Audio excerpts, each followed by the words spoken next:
नमस्कार. नमस्कार बंड्या. ये अरे बंड्या काय निघालास? अरे दादू चवळीचा बघायला तू शेंगदाण्यावर आयो आणि वहिनीसला बघायला निघाला रे.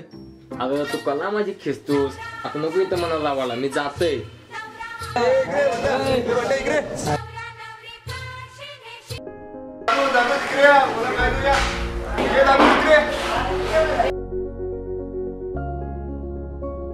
कोणकोणती मच्छी आहे तुमच्याकडे? आहे ना सर्व काय आहे. म्हणून तुम्हाला काय देऊ? सुरमई, पापलेट, मावरा आणि गावाला बेस्ट म्हणजे बांगडा आहे. बांगडा तुला देऊ? काय बांगडा?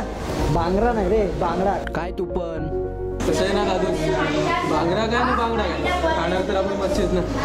बोला काय देऊ? द्या पापलेटचा अर्धा किलो. पापलेट जरी अर्धा किलो. तो मच्छी ताजी आहे ना? हो ताजी आहे दादू, ताजी आहे. आपल्याकडे नेहमी ताजीच मच्छी असतात. बरं द्या अर्धा किलो द्या. किती झाले पैसे? 500 रुपये झाले दादू. एवढे पैसे? एवढीशा मच्छीचे एवढे पैसे? मच्छी आहे का सोनं आहे?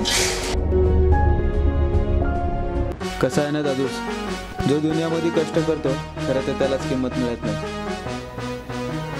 अरे आगरी कोली लोक आपल्या जीवाची बाजी लावून उकळत्या पाण्यात मच्छी पकडायला जातात. कुणासाठी रे? आपल्यासाठी ना. अजूनपर्यंत कोणाची हिंमत नाही. ही हिंमत फक्त आगरी कोल्यांच्यातच आहे. जरा आगरी खवलला, आगरी कोली खवलला, तुम पल्ला जागा नाही. त्यात काय तेवढं, ते तर त्यांचं कामच आहे.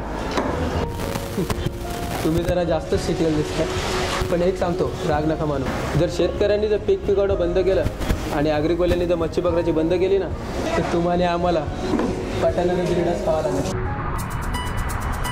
बरोबर बोलला तुम्ही. बिअरच्या बाटल्या, विमल, व्यसनाचे पदार्थ कितीही महाग झाले ना तरी दुकानदाराला कोणी एक प्रश्न विचारत नाही. पण मी एक नक्की मान्य करू शकतो, उकळत्या पाण्याचा सामना फक्त आणि फक्त आगरी कोळी लोकच करू शकतात. चैताची सैनाला सोन्यानं सजली एक विराई कारलांगो.